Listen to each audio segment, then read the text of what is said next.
Bonjour, donc aujourd'hui je vais vous présenter comment installer le serveur DHCP sur un serveur Windows 2012 R2. Donc vous lancez l'interface gestionnaire de serveur, ensuite vous allez sur Gérer, alors hop, on va annuler, je clique Gérer, ajouter des rôles et fonctionnalités. Donc on va faire suivant, suivant, donc là il va sélectionner le serveur, donc nous on n'en a qu'un, donc on va prendre le serveur 1, on fait suivant. Donc ensuite nous allons activer le rôle serveur DHCP. Donc par défaut j'inclus les outils de gestion. On fait ajouter. Et là nous allons faire suivant. Donc dans les fonctionnalités, nous allons rien rajouter de plus. Nous allons faire suivant. Donc serveur DHCP suivant. Et on fait installer. Donc là on va attendre 2 minutes le temps que tout s'installe. Donc une fois l'installation finie, on va terminer la configuration de DHCP. Donc on fait suivant. Donc moi j'utilise l'authentification de mon compte administrateur. Vous pouvez également créer un compte qui sera un autre compte admin afin de pouvoir l'utiliser sans souci. Donc là dans l'exemple, moi je vais rester avec le dtest administrateur. On va valider. Donc là, on va faire fermer. Fermer. Donc voilà.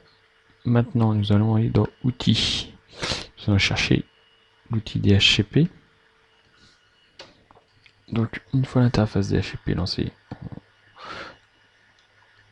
nous allons voir que nous avons les étendues en IPv4 et IPv6. Donc dans IPv4, là je vais créer. Alors, on attend, il est en train de créer les dossiers. Voilà. Hop.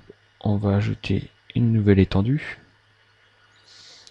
Donc, on fait clic droit sur IPv4, nouvelle étendue. Ensuite, on fait suivant. Le nom, donc on va le nommer donc des tests. Hop. DHCP. Donc là il nous faut une adresse de début, donc on va mettre 192.168.0. Et je vais marquer 80. 192.168.0.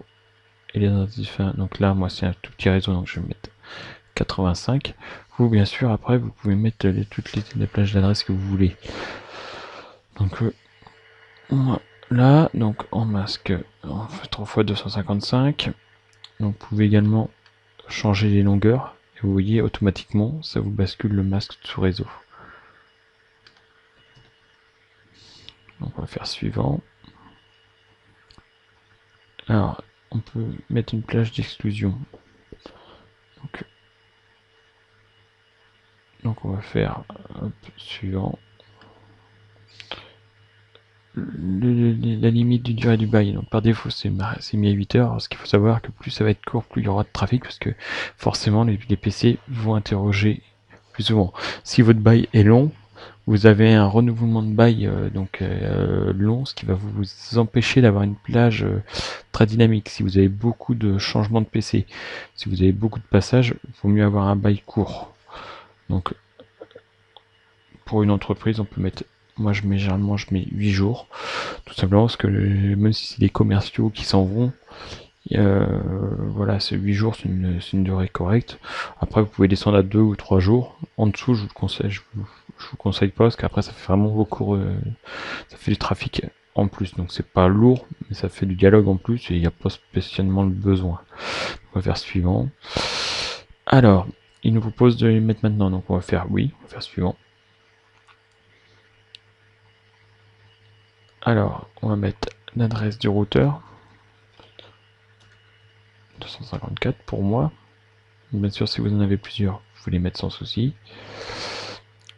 Il nous demande le domaine parent. On laisse à des tests, parce que c'est bien lui. Alors, par défaut, il nous a bien pris le 50, donc il s'est pris lui-même. Donc si votre serveur DNS est sur un autre serveur, bien sûr, vous rentrez les adresses. Si vous en avez plusieurs, vous rentrez toutes les adresses. On va faire suivant. Le serveur Wins, donc là j'en ai pas, donc on va faire suivant. Et bien sûr, on va activer l'étendue maintenant. Et on fait terminer. Donc là, nous voyons bien l'étendue qui a été renommée ici. Avec ici, je vais décaler un petit peu, notre pool d'adresses. Alors, donc, plus tard, si vous revenez sur l'étendue, si vous faites un clic droit dessus, vous allez afficher statistiques. Ça vous permet de voir le nombre d'adresses, donc c'est celle que j'ai attribuée. De disponibles, on voit bien qu'il y en a 6, donc ça fait du 100%.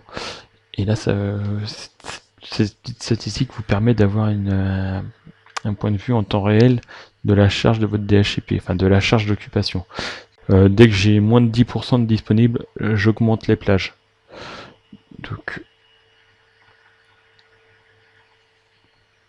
Donc voilà pour la configuration du serveur.